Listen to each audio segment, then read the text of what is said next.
그나저나 우리 아들은 어디 갔니? 손주들은? 사실은 남편이 갑자기 친구 모임이 생겨서 나갔어요. 애들은 친구들이랑 놀이공원에 갔고요. 저도 곧 친구들 만나기로 해서. 분명 초대해놓고 이게 무슨 상황이니? 아들도 손주들도 며느리까지 모두 밖에 나가 있다니. 그래도 어머니를 초대해놓고 이러면 어떡하니? 내가 오늘 올 거라고 다들 알고 있었잖아. 죄송해요, 어머니. 갑자기 일이 겹쳐서. 저녁에는 다들 집에 올 거예요.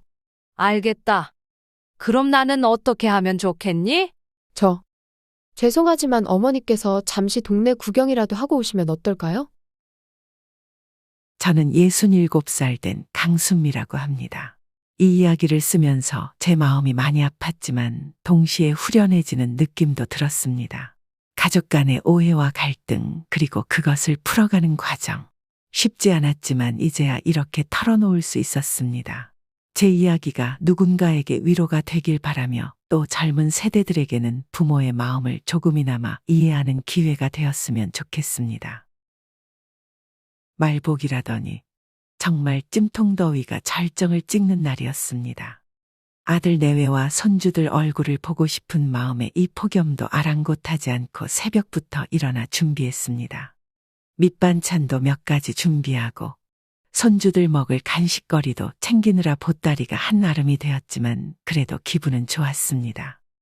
버스 정류장에 도착해보니 버스가 30분이나 지연되었다는 안내방송이 나왔습니다.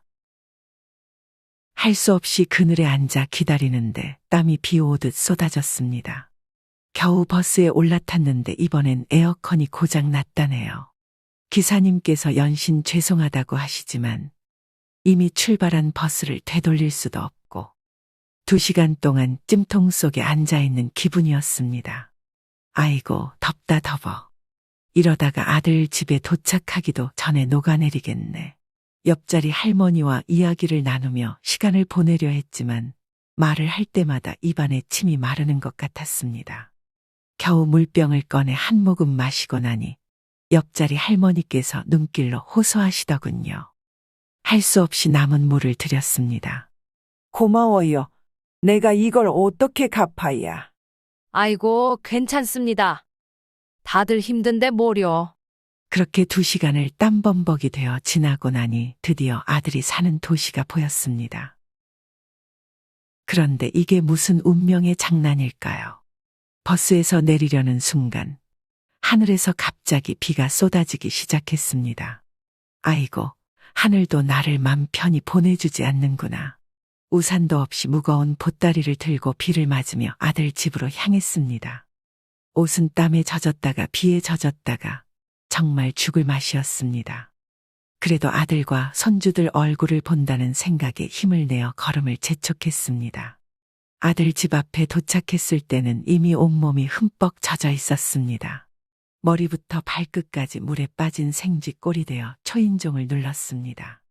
그 순간 문득 이런 생각이 들더군요. 이렇게 고생해서 왔는데 아들과 며느리가 반겨줄까? 손주들은 할머니를 보고 좋아해 줄까? 가슴 한켠에 작은 불안감이 스쳐 지나갔습니다만 이내 고개를 저었습니다. 가족인데 왜 그런 걱정을 하나 싶어서요. 그렇게 기대와 설렘을 안고 아들 집 문이 열리기를 기다렸습니다. 비에 흠뻑 젖은 채로 아들 집 현관 앞에 섰습니다. 아들이 보낸 메시지를 다시 확인했습니다. 어머니, 이번 주말에 꼭 오세요. 손주들이 할머니 보고 싶어 해요. 그 메시지를 받고 얼마나 기뻐했는지 모릅니다. 떨리는 마음으로 익숙한 비밀번호를 눌렀지만 문은 열리지 않았습니다. 이상하네. 분명 012호였는데. 012호는 아들의 생일이었습니다. 제가 아들을 낳은 날이죠. 그 날짜를 어떻게 잊을 수 있겠습니까? 하지만 아무리 눌러도 문은 열리지 않았습니다. 결국 초인종을 눌렀습니다. 한참을 기다린 끝에 문이 열렸습니다. 며느리였습니다. 어머니, 벌써 오셨어요? 며느리의 표정이 굳어지는 걸 보았습니다. 반가움보다는 당황스러움이 역력했죠.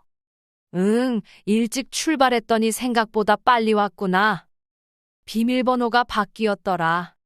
아, 죄송해요. 지난달에 바꿨는데 말씀드리는 걸 깜빡했네요. 새 번호는 0730이에요. 집 안으로 들어서니 어수선한 풍경이 눈에 들어왔습니다. 아이들 장난감이 여기저기 흩어져 있고 싱크대에는 설거지 거리가 산더미처럼 쌓여 있었습니다. 아이고, 집안 정리할 시간이 없었나 보구나.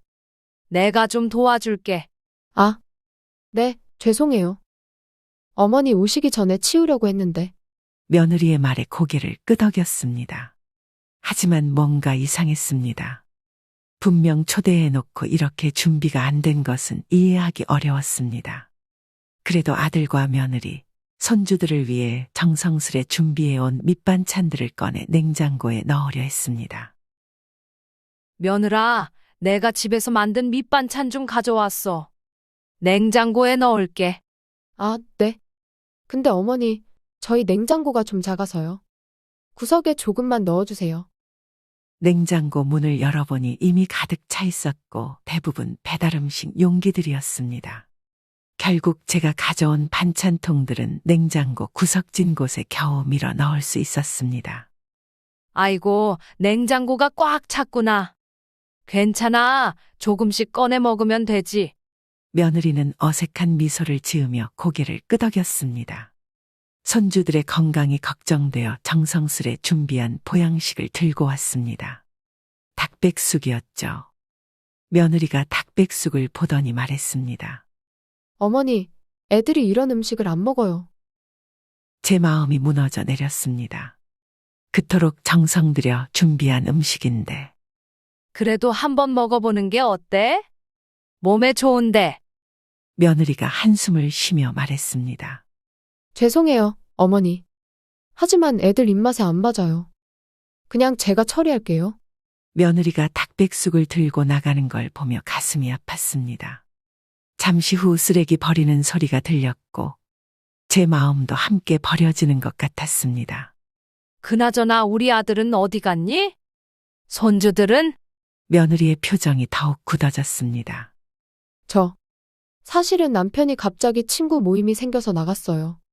애들은 친구들이랑 놀이공원에 갔고요. 저도 곧 친구들 만나기로 해서. 그 말을 듣는 순간 제 가슴 속에서 무언가가 와르르 무너져 내렸습니다. 분명 초대해놓고 이게 무슨 상황이니? 아들도 손주들도 며느리까지 모두 밖에 나가 있다니. 그래도 어머니를 초대해놓고 이러면 어떡하니? 내가 오늘 올 거라고 다들 알고 있었잖아. 죄송해요, 어머니. 갑자기 일이 겹쳐서. 저녁에는 다들 집에 올 거예요. 며느리의 사과가 진심으로 들리지 않았습니다. 오히려 저를 빨리 보내고 싶어 하는 것 같았죠. 알겠다. 그럼 나는 어떻게 하면 좋겠니? 죄송하지만 어머니께서 잠시 동네 구경이라도 하고 오시면 어떨까요? 저녁 때쯤 다시 오시면. 그 말에 눈앞이 캄캄해졌습니다. 이렇게 고생해서 왔는데 동네 구경이라니요. 하지만 더 이상 어떤 말도 나오지 않았습니다. 그저 묵묵히 짐을 들고 다시 현관으로 향했습니다. 알았다. 그럼 저녁에 다시 올게. 현관문을 나서며 뒤돌아보니 며느리의 안도하는 표정이 보였습니다. 그 순간 눈물이 왈칵 쏟아질 것 같았지만 꼭 참았습니다. 이렇게 서운하고 속상할 수가 없었습니다. 하지만 저는 그저 웃음으로 참아냈습니다. 밖으로 나와 벤치에 앉아 한숨을 내쉬었습니다. 이제 어디로 가야 할지, 무엇을 해야 할지 막막했습니다. 폭염과 소나기를 뚫고 왔던 길이 무색하게 제 마음은 얼음장처럼 차갑게 식어버렸습니다. 저녁 무렵 다시 아들 집으로 돌아왔습니다. 이번에는 새 비밀번호로 문을 열 수 있었습니다. 집 안으로 들어서니 아들과 며느리 그리고 손주들이 저녁 식사 준비를 하고 있었습니다. 어머니, 오셨어요? 아들이 반갑게 말했습니다. 그래, 왔다. 피곤함을 감추며 대답했습니다. 며느리가 주방에서 나왔습니다. 어머니, 식사하셨어요? 저녁 준비 중이에요. 아니, 아직 안 먹었어. 괜찮아. 너희들 먹는 거 조금만 얻어 먹을게. 며느리가 냉장고 문을 열었습니다. 어머니, 반찬이 많지는 않아요. 요즘 일이 바빠서 제대로 준비를 못했어요. 냉장고를 들여다보니 몇 가지 반찬통이 보였습니다. 대부분 양이 얼마 남지 않은 듯했고 신선해 보이지는 않았습니다.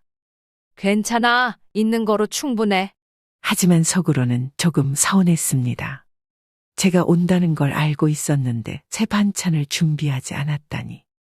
며느리가 밥과 국을 데우고 남은 반찬들을 꺼내 식탁에 올렸습니다. 어머니, 많이 시장하셨죠? 밥 많이 드세요. 저는 밥그릇을 받아들며 한숨을 살짝 내쉬었습니다. 고마워. 너희도 먹어야지. 아들이 테이블에 앉으며 말했습니다. 어머니, 오늘 하루 어떠셨어요? 동네 구경은 잘 하셨어요? 그 말에 가슴이 좀 아팠지만 참았습니다. 그래, 동네가 참 좋더라. 공원도 있고. 며느리가 말을 이었습니다. 죄송해요, 어머니. 제가 요즘 너무 바빠서 집안일도 제대로 못하고 음식 준비도 소홀했어요. 바쁘다고. 그래도 내가 온다는 걸 알고 있었잖아. 조금은 준비를 했어야지. 제 목소리에 서운함이 묻어났습니다. 아들이 불편한 듯 자리에서 몸을 움직였습니다. 어머니, 저희가 많이 부족했네요. 다음에는 꼭 잘 준비할게요. 식사를 하면서 생각했습니다. 내가 기대했던 것과는 많이 다르구나. 하지만 손주들의 제잘거림을 들으며 마음을 달랬습니다. 비록 음식은 풍성하지 않았지만 가족과 함께 있다는 것만으로도 감사해야 한다고 스스로를 타일렀습니다. 식사를 마치고 방으로 들어가며 생각했습니다. 그래도 가족이니까. 하지만 다음에는 내 마음도 좀 헤아려 줬으면 좋겠다. 침대에 누워 오늘 하루를 돌아보았습니다. 기대했던 것만큼 따뜻한 환영은 아니었지만 그래도 가족과 함께 있다는 것에 감사함을 느꼈습니다. 앞으로는 서로를 좀 더 이해하고 배려하는 시간이 필요할 것 같다는 생각이 들었습니다. 다음 날 아침, 제가 만든 김치를 꺼내 식탁에 올렸습니다. 이거 좀 먹어봐. 내가 농사 지은 배추로 직접 담근 거야. 아들이 한 젓가락 집어먹더니 말했습니다. 어머니, 요새는 이렇게 짜게 안 먹어요. 건강에 안 좋대요. 며느리도 거들었습니다. 맞아요, 어머니. 요새는 저염식이 유행이에요. 이런 김치는 좀. 그 말에 제 마음이 쓰라려졌습니다. 평생 해온 방식대로 정성껏 만든 음식인데 이렇게 무시당하니 말문이 막혔습니다.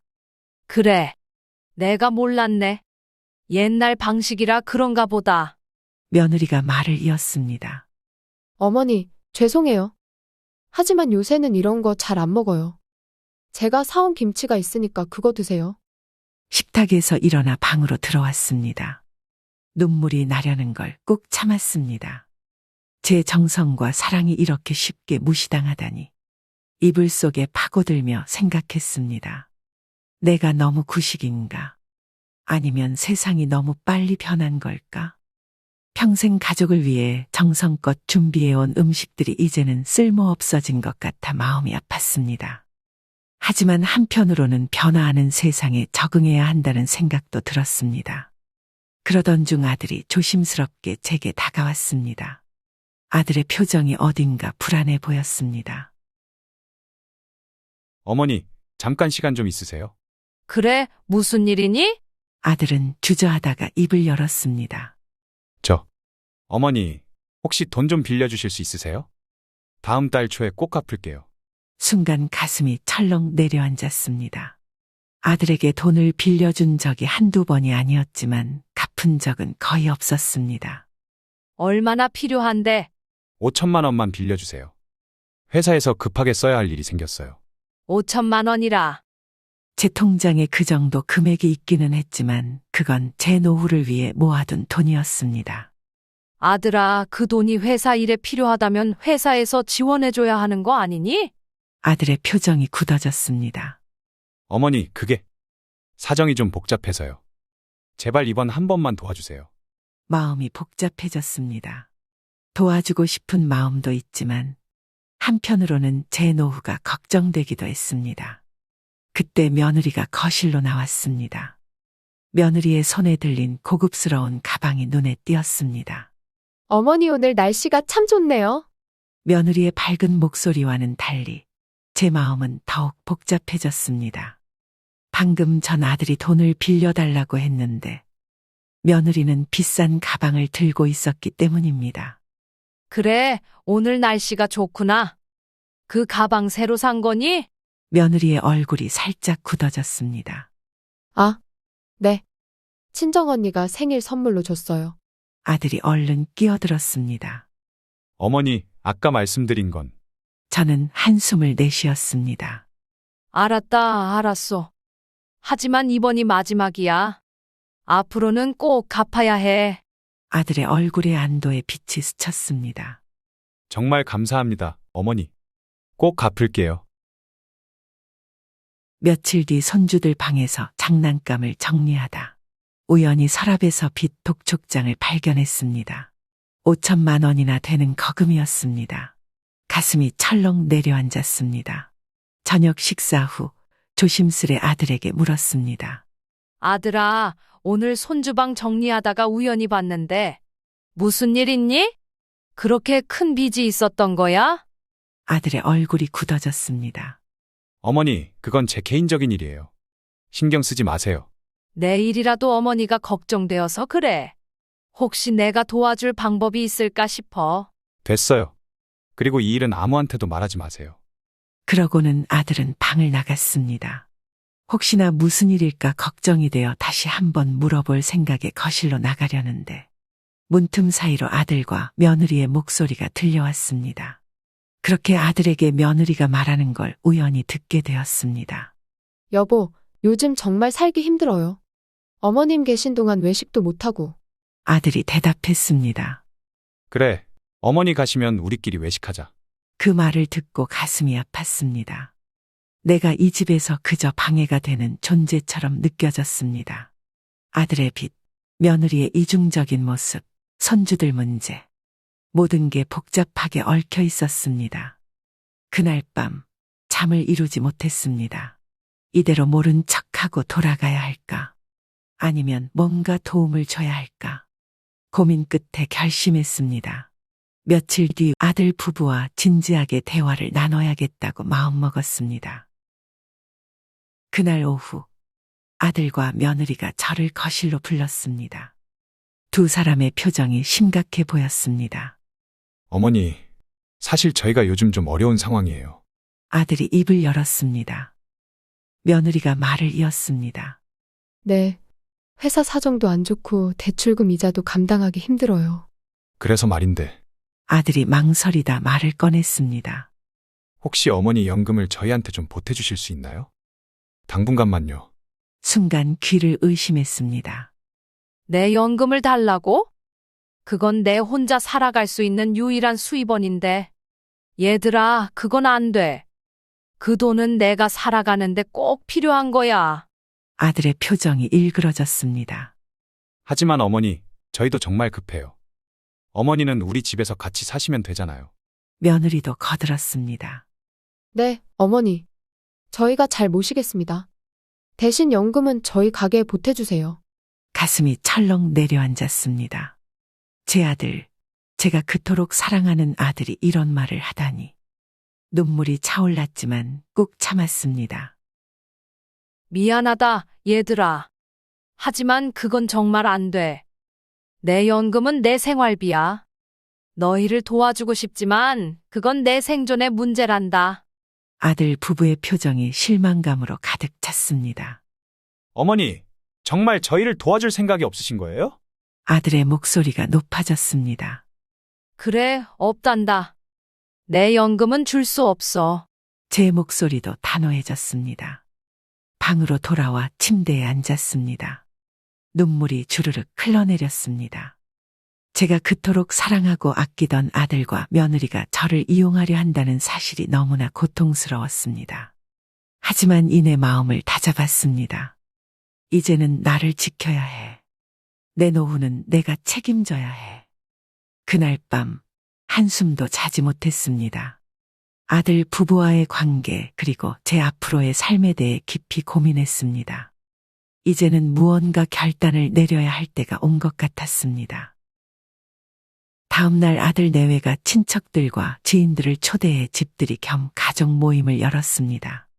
아침 일찍부터 음식 준비를 도와주며 설레는 마음으로 손님들을 기다렸습니다. 손님들이 하나둘 도착하기 시작했고 거실은 금세 사람들로 가득 찼습니다. 다들 반갑게 인사를 나누며 이야기꽃을 피웠습니다. 저는 주방에서 음식을 나르며 분주히 움직였습니다. 어머니, 그만 쉬세요. 제가 할게요. 며느리가 말했습니다. 괜찮아. 내가 좀 더 도와줄게. 아니에요, 어머니. 손님들하고 이야기 나누세요.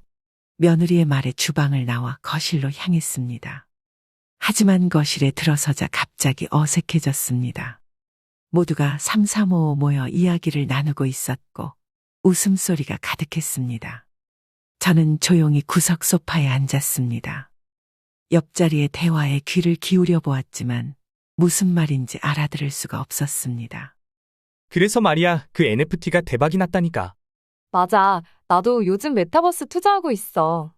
생소한 용어들이 오갔고 저는 그저 멀뚱멀뚱 앉아있을 뿐이었습니다. 잠시 후 아들이 다가와 물었습니다. 어머니, 왜 이렇게 조용히 계세요? 재미없으세요? 아니야, 괜찮아.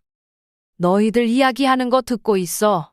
아들은 잠시 망설이더니 자리를 떠났습니다.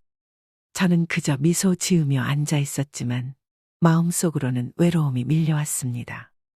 모임이 무르익을 무렵 아들이 큰 소리로 말했습니다. 다들 들어보세요. 우리 다음 달에 제주도로 가족여행 가기로 했어요. 주변에서 환호성이 터져나왔습니다.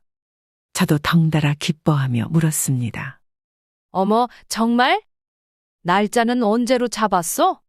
그때 며느리가 당황한 듯 말했습니다. 아, 어머니. 저희끼리 가는 거예요. 어머니께서 오시면 불편하실 것 같아서. 순간 가슴이 철렁 내려앉았습니다. 가족여행인데 저는 제외라니. 그래. 그렇구나. 너희끼리 잘 다녀와. 아들이 미안한 듯 말했습니다. 어머니, 다음에 모시고 갈게요. 하지만 그 말이 공허하게 들렸습니다. 모임이 끝나갈 무렵 며느리 부모님이 도착했습니다. 아들과 며느리가 불이 나게 뛰어나가 맞이했습니다. 어머니, 아버지, 어서 오세요. 식사하셨어요? 제가 음식 데워드릴게요. 며느리가 부모님을 극진히 모시는 모습을 보며 가슴이 아팠습니다. 저에게는 한 번도 그렇게 대하지 않았는데 말이죠. 아들이 며느리 아버지의 짐을 받아들며 말했습니다. 아버님, 이쪽으로 앉으세요. 편하게 쉬세요. 저는 그저 멀리서 바라보며 쓸쓸한 마음을 감출 수 없었습니다. 밤이 되어 모든 손님이 떠나고 저는 방으로 돌아왔습니다. 오늘 하루 동안 느낀 소외감과 서운함이 밀려왔습니다. 나는 이 집에서 어떤 존재일까? 그저 손님일 뿐인가? 그 후 저는 시골집으로 돌아온 지 한 달이 지났습니다. 저는 아들과 며느리가 나를 어떻게 대했는지 계속 생각하며 하루하루를 보냈습니다. 가족 모임에서 느꼈던 소외감과 서운함이 떠오를 때마다 가슴이 아팠습니다. 아들과 며느리가 필요할 때만 자신을 찾고 정작 중요한 순간에는 제외된다는 생각이 깊어졌습니다. 그러던 어느 날 아들이 저를 찾아왔습니다. 평소처럼 다정한 말투였지만 그 이면에는 무언가 다른 목적이 있다는 걸 느꼈습니다. 아들은 어색하게 웃으며 말했습니다. 어머니, 저희가 요즘 좀 힘들어서 그러는데 잠시 돈을 좀 빌릴 수 있을까요? 저는 잠시 아들을 바라보았습니다. 그동안의 일들이 머릿속을 스쳐 지나갔습니다. 가족여행에서 자신을 제외했던 일, 며느리의 친정 부모님에게만 보였던 극진한 대우, 그리고 그들이 필요할 때마다 자신을 찾는 모습들이 생생하게 떠올랐습니다. 잠시 침묵이 흐른 뒤 저는 부드럽지만 단호한 목소리로 말했습니다. 아들아, 미안하지만 이번엔 도와줄 수 없을 것 같구나. 아들은 놀란 표정으로 저를 쳐다보았습니다. 어머니, 무슨 말씀이세요? 갑자기 왜 그러세요? 씁쓸한 미소를 지으며 말을 이어갔습니다. 그동안 내가 필요할 때마다 너희를 도왔지만 정작 내게 정말 필요한 순간엔 너희가 나를 외면했더구나. 이번엔 나도 내 자신을 좀 생각하려고 해. 앞으로는 내가 나를 먼저 챙길 거야. 아들은 당황한 표정을 감추지 못했지만 단호한 결심을 느낄 수 있었습니다. 더 이상 저를 설득할 수 없다는 것을 깨달은 아들은 조용히 고개를 끄덕이며 자리에서 일어났습니다. 저는 아들이 떠난 뒤 다시금 방에 앉아 조용히 생각에 잠겼습니다. 이제야 비로소 자신이 이 집에서 어떤 존재인지 그리고 앞으로 어떻게 살아가야 할지에 대한 답을 찾은 듯 했습니다. 자신의 인생에서 누군가의 필요에 의해 휘둘리기보다 스스로를 돌보고 사랑하는 것이 중요하다는 것을 깨달았습니다. 그날 밤, 저는 오랜만에 깊고 평온한 잠에 들었습니다. 더 이상 외로움에 사로잡히지 않고 앞으로의 삶을 현명하게 살아갈 자신을 다짐하며 말이죠.